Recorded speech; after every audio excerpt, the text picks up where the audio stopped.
Bonjour, je vous retrouve aujourd'hui avec un nouveau tuto page d'art journal, mais avant je vais répondre à ma petite devinette. Alors qu'est-ce que ça représentait? Alors vous avez été nombreuses à me dire que vous y voyez un éléphant. Alors effectivement, on pourrait voir la trompe d'un éléphant et la petite maison sur son dos pour l'éléphant des machines de Lille, mais en fait non, ce sont les Daft Punk. En fait, vous les voyez sur la gauche et vous voyez, ils sont de dos, de profil de dos, et vous voyez leur casque, notamment au personnage de droite, et sa veste et son bras. Donc voilà, c'était dur, hein, et c'est vrai que je pense qu'il n'y a que moi qui pouvais le savoir, puisque moi j'avais vraiment l'image de ma photo de magazine, donc je voyais bien les casques, mais c'était très compliqué. Hein. Mais c'est vrai que l'impression est pas forcément très bien réalisée, enfin ça c'est pas forcément bien fait, mais comme je distinguais bien le casque du Daft Punk et sa veste, du coup je l'ai gardé, puis j'aimais bien le côté rose aussi. Donc voilà, mais c'était très dur, c'est vrai. Alors, j'ai choisi de travailler avec ce transfert-là. J'aimais beaucoup celui-ci parce qu'il était assez doux, il était coloré, il n'était pas forcément noir et j'avais envie de couleur. Donc, j'ai travaillé avec ce fond-là et je vais travailler en couche sur couche, c'est-à-dire je vais commencer par la même couleur que mon fond, donc en ton sur ton, et ensuite je vais rajouter des couleurs au fur et à mesure en allant du plus clair au plus foncé. Donc je commence avec un masque de All Create que j'applique avec de l'acrylique turquoise, bleu turquoise. Et je rajoute un peu de peps avec du jaune azo, je crois que c'est comme ça qu'il s'appelle, et un pochoir All Create aussi, mais un pochoir étoile. Donc j'essaye de combiner les formes géométriques, mais je veux pas non plus en rajouter trop. C'est-à-dire que j'ai des triangles, des carrés, des ronds, donc je pourrais vraiment jouer là-dessus, mais je voulais pas quelque chose de trop fouillis. Je sais pas, ça m'aurait gêné d'avoir trop de formes, donc je travaille essentiellement avec les hexagones et je rajoute une forme d'étoile parce que bon, l'étoile c'est un peu passe-partout, mais je vais rajouter aussi quelques pois, mais pas forcément sous forme de pochoir. Donc mon acrylique, là, je l'utilise avec une petite mousse Cut and Dry. Alors, je prends des tout petits morceaux, en fait, pour être assez précise dans mon application. Et voilà. Et là, je reprends un motif hexagone, mais cette fois avec des hexagones un petit peu plus grands et des motifs pleins. Et j'utilise une couleur beaucoup plus contrastée et plus franche, plus foncée avec l'outre-mer, là. Et voilà, et je complète comme ça, donc j'applique mon motif, j'enlève mon pochoir, je regarde ce que ça donne, et je complète au fur et à mesure aux différents endroits. Donc je fais pas tout d'un coup sans trop prendre de recul, hein, j'essaye à chaque fois, je prends ma page, je l'éloigne un peu de moi, je regarde ce que ça donne et je complète comme ça. Donc voilà, donc je vais essayer de mettre en valeur mon transfert. Alors c'est un motif qui est, donc les transferts, hein, c'est des motifs qui sont assez doux, assez fondus avec le fond, donc j'ai pas voulu tracer le contour de mon transfert non plus pour qu'il ressorte bien, je voulais vraiment garder cet effet-là. Donc j'essaye de construire ma page autour pour faire ressortir ce motif et ne pas forcément le cacher ou qu'il se noie. Hein. Donc j'essaye de doser les différents éléments que j'utilise au fur et à mesure. Là, j'essaye de regarder quel oxyde je vais pouvoir utiliser. Alors, là, j'utilise un tampon Graffiti Girl. Et justement, à ce propos, vous me demandez beaucoup si je peux pas avoir des liens de parrainage pour certaines marques. Alors, jusqu'à présent, j'en avais pas, mais pour Graffiti Girl, ça y est, j'en ai un. Donc je vous mettrai toutes les informations dans la barre de description sous la vidéo. Mais ce lien de parrainage vous permet d'avoir 3 € de réduction sur votre première commande Graffiti Girl avec un minimum d'achat de 30 €. Donc soit vous passez par le lien que je vous mets dans la barre d'infos et vous faites votre commande comme ça. Ou alors vous avez un petit code à renseigner quand vous vous inscrivez en fait sur la boutique Graffiti Girl. Il y a un petit code aussi que vous pouvez mettre, ça dépend, vous pouvez faire vraiment comme vous voulez. Il y a plusieurs façons. Mais donc voilà, donc je vous mets tout dans la barre d'infos et je vous mets aussi le lien de 2 vidéos mini-albums que j'avais réalisées justement avec beaucoup de tampons Graffiti Girl si vous voulez voir un petit peu les différents produits. Et là, j'en avais utilisé beaucoup dans ces 2 vidéos-là, donc vous verrez mieux. Mais là, pour cette page, j'ai utilisé ce tampon gris. Alors, c'est des tampons que j'utilise beaucoup quand je fais de l'art journal parce que j'aime beaucoup leurs tampons de fond, de texture. Ils sont pas trop gros, ils ont des motifs assez sympas, on les loge assez facilement. Et c'est vrai qu'il est très rare quand j'utilise pas des tampons Graffiti Girl quand je fais de l'art journal pour travailler mes fonds. Donc voilà, donc là c'est le tampon gris et j'ai utilisé un petit peu plus loin dans la vidéo un tampon avec des pois. Vous verrez ça après. Je complète ma mise en page avec des tampons en laine Create. Donc je voulais un esprit assez artistique. Alors j'avais dans l'idée d'utiliser le tampon paire de ciseaux qui est dans un esprit un peu couture en fait, là pour se rapprocher un peu du côté fashion. Ce sera le titre de ma page d'ailleurs. Mais j'arrivais pas à placer cette paire de ciseaux. Alors j'avais aussi une autre planche de tampons avec des ciseaux plus petits, où il y a des pinceaux aussi. Mais je n'arrivais pas à la placer. Donc je suis restée sur des pinceaux. Bon, on est toujours dans le thème artistique de toute façon. Et puis après, on fait un peu comme on veut dans l'art journal. Moi, ça me plaisait comme ça. Donc j'ai utilisé ces tampons directement tamponnés sur mon fond.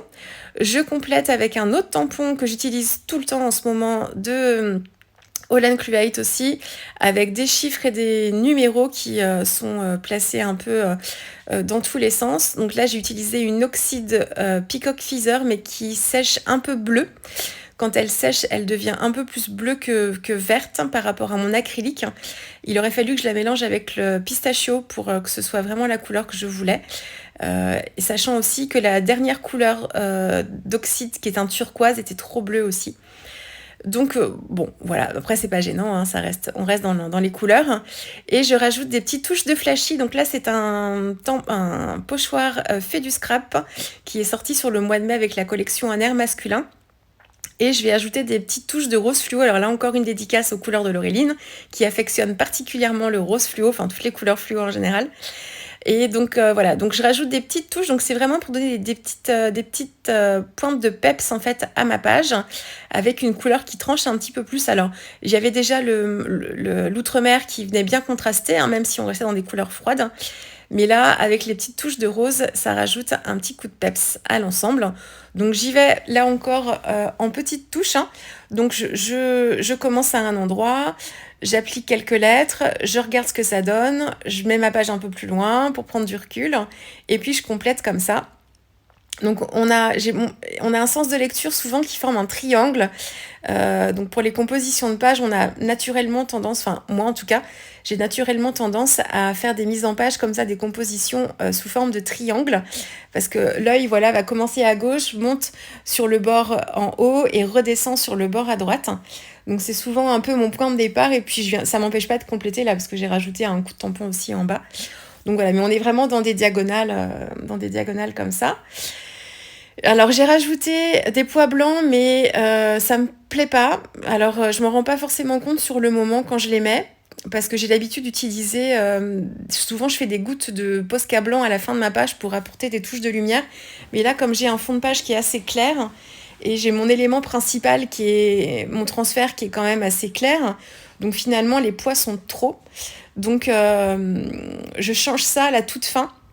J'avais filmé ma page, fait mes photos, et j'avais laissé ma page devant moi. Là, j'étais sur mon canapé, et souvent c'est ce que je fais. Je laisse mes pages comme ça pour avoir un œil dessus, puis voir s'il n'y a pas des choses qu'il faut que je rajoute, enfin voilà, des petits compléments à faire. Et là, les pois blancs me gênaient vraiment trop. Donc j'ai corrigé ça à la fin, je vous dirai ce que j'ai fait. Je rajoute un titre, donc là c'est un nouveau tampon Schwen Flower de la dernière collection qui vient de sortir, avec des lettres qui sont avec des typos différentes que j'aimais bien, que je trouvais assez sympa. Justement pour le côté magazine, on a l'impression que ce sont des lettres qui sont découpées dans des magazines et qu'on aurait utilisé ensuite pour former un mot. Donc je trouvais plutôt sympa de reprendre cet esprit-là. Et alors, comme mon impression est pas top, je vais repréciser tout ça.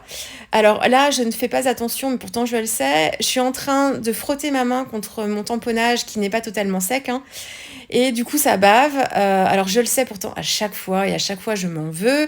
Bon, dans la journal, ça me gêne moins, parce que même si ça bave un peu, pas besoin que ce soit clean. Et quand je fais des pages de scrap ou des cartes et que je fais baver mon encre parce que j'ai passé ma main dessus, je peste après moi-même. Donc, bon, là, ça m'est arrivé sur la première lettre, mais du coup, je rattrape le coup. Je prends un petit papier brouillon. Alors ça, c'est une technique très fréquente que vous voyez souvent utiliser. Je prends un papier brouillon tout bêtement que je positionne sur mes lettres pour pouvoir poser ma main et éviter de frotter, d'avoir un frottement avec ma main et de faire baver le reste. Et donc, pour marquer, en fait, retravailler mes lettres, je commence par un trait de crayon fin pour faire le contour de mes lettres, qui me donne une base et un contour bien défini. Et ensuite, avec un crayon feutre plus épais, je reviens colorier à l'intérieur de mes lettres pour que ce soit bien noir. Je fais un trait de crayon noir tout autour de mon titre, sans utiliser de règle ici, vraiment à main levée. Donc voilà pour mon titre. Ensuite, qu'est-ce que j'ai fait d'autre? J'ai aussi retamponné mes motifs de pinceau sur une chute de papier blanc et je les ai détourés et recollés dessus pour qu'on les voit un petit peu mieux parce que je les avais tamponnés directement sur le fond de page et on les voyait pas forcément très bien. Je les ai pas fait pour tous, mais pour pas mal quand même. Un trait de crayon noir tout autour de ma page. Donc c'est pas forcément, souvent c'est le point final de ma page, mais ça me permet en fait de voir ce que ça donne quand j'ai un cadre tout autour. Et ensuite je regarde ma page et je viens compléter certains éléments si je trouve qu'il manque quelque chose. Là c'est ce que je fais. Je viens tracer le contour de mes pinceaux pour qu'ils ressortent un petit peu plus de mon fond. Alors j'aurais pu utiliser un crayon Inktense, j'aurais pu faire le contour avec mon crayon Inktense noir ou gris foncé et flouter avec mon pinceau ensuite, mais j'avais peur de me louper et que ce soit trop foncé en fait et que j'ai pas forcément l'effet voulu, donc je minimise en fait l'effet avec juste un trait de crayon noir tout autour.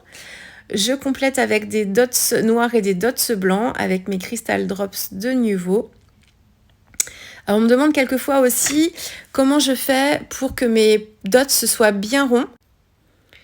Alors en général, quand votre produit est neuf, vous n'avez pas le problème, les dots se forment tout seuls en fait, ils s'arrondissent très bien. Moi je tiens le flacon vraiment à la verticale, bien perpendiculaire en fait à ma page. Mais souvent, quand votre produit a quelques mois, il a tendance à s'épaissir à l'intérieur et c'est là où du coup ça forme une petite pointe et c'est un peu plus difficile. Alors moi j'ai pas testé, mais je sais qu'on peut rajouter un tout petit peu d'eau dedans pour le fluidifier un tout petit peu. Alors pas trop parce que sinon après vous avez plus le côté épais de la matière.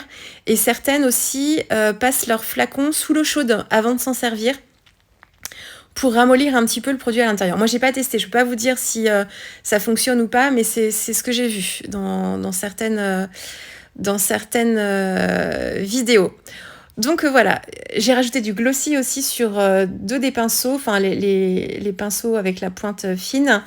Et le glossy n'a pas mis 3 heures à sécher parce que là, le motif était tout petit.